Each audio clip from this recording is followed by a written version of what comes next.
तो जो बच्चे 2025 में 12th बोर्ड आईएससी का एग्जाम देने वाले हैं उनको केमिस्ट्री को लेकर बहुत ज्यादा डर होगा, क्योंकि केमिस्ट्री में नंबर ऑफ चैप्टर जो है वो बहुत ज्यादा है। ठीक है, तो इसको लेकर बहुत सारे स्टूडेंट जो है उनको बहुत ज्यादा फोबिया होता है। तो आज की इस वीडियो में हम आपको बहुत सारे टेक्निक बताने वाले हैं जिसको फॉलो करके आप एग्जाम में अच्छा स्कोर कर सकते हैं। तो सबसे पहला तरीका ये है कि केमिस्ट्री में नंबर ऑफ चैप्टर ज्यादा होते हैं, लेकिन वो सभी चैप्टर्स इंपॉर्टेंट नहीं होते।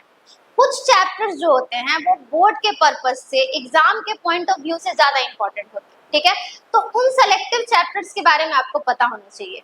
उन सेलेक्टिव चैप्टर्स में भी कुछ ही टॉपिक्स जो होते हैं वो इंपॉर्टेंट होते हैं, पूरा का पूरा चैप्टर जो होता है वो इंपॉर्टेंट नहीं होता है। तो अभी हम आपको थियोरेटिकल में कौन कौन सा चैप्टर जो है वो इंपॉर्टेंट है और आपको किस तरह से क्वेश्चन को लिखना चाहिए, दूसरा जो ऑब्जेक्टिव आने वाला है उसमें कौन कौन सा टॉपिक इंपॉर्टेंट है ये बताने वाले हैं। तो इन सारी चीजों को आप नोट डाउन करते जाइएगा। तो सबसे इंपॉर्टेंट टॉपिक है आपका सॉल्यूशन। सॉल्यूशन में भी routes law, ideal, non ideal, जितने भी कॉलिगेटिव प्रॉपर्टी है जैसे कि relative lawyering of vapour pressure, elevation in boiling point, depression in freezing point और ऑस्मोटिक प्रेशर। उसके बाद सेकंड चैप्टर आपका जो इंपॉर्टेंट है वो है इलेक्ट्रोकेमिस्ट्री। इलेक्ट्रोकेमिस्ट्री में Faraday's first law, Faraday's second law, primary और सेकेंडरी सेल में डिफरेंस, ईएमएफ और सेल पोटेंशियल में डिफरेंस, फिर हो गया मोलर कंडक्टिविटी, और फिर हम लोग आते हैं सरफेस केमिस्ट्री में। सरफेस केमिस्ट्री में लायोफिलिक, लायोफोबिक दोनों इंपॉर्टेंट है, टिंडल इफेक्ट, ब्राउनियन मूवमेंट, फिजियोसोरप्शन और कीमोसोरप्शन, ये सारे टॉपिक्स जो है वो बहुत ज़्यादा इंपॉर्टेंट है।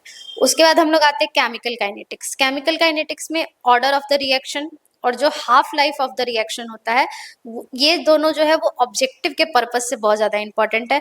फिर कोऑर्डिनेशन कंपाउंड में जो लिगांड होता है वो, जितने भी टाइप्स ऑफ लिगांड होते हैं, और नोमेनक्लेचर का जो रूल होता है और नोमेनक्लेचर कैसे किया जाता है, तो ये दोनों चीज़ इंपॉर्टेंट होता है, क्योंकि ऑब्जेक्टिव में अगर या तो आपका लिगांड से क्वेश्चन आता है या तो नोमेनक्लेचर से आता है। उसके बाद डीएनएफ ब्लॉक जो है वो भी ऑब्जेक्टिव के पर्पस से बहुत ज़्यादा इंपॉर्टेंट है। फिर हम लोग बात करते हैं ऑर्गेनिक केमिस्ट्री का। तो ऑर्गेनिक केमिस्ट्री में जो भी नेमिंग रिएक्शन होता है उसमें जो रिएक्टेंट है, प्रोडक्ट है और कैटलिस्ट है, ये तीनों चीज आपको आना चाहिए।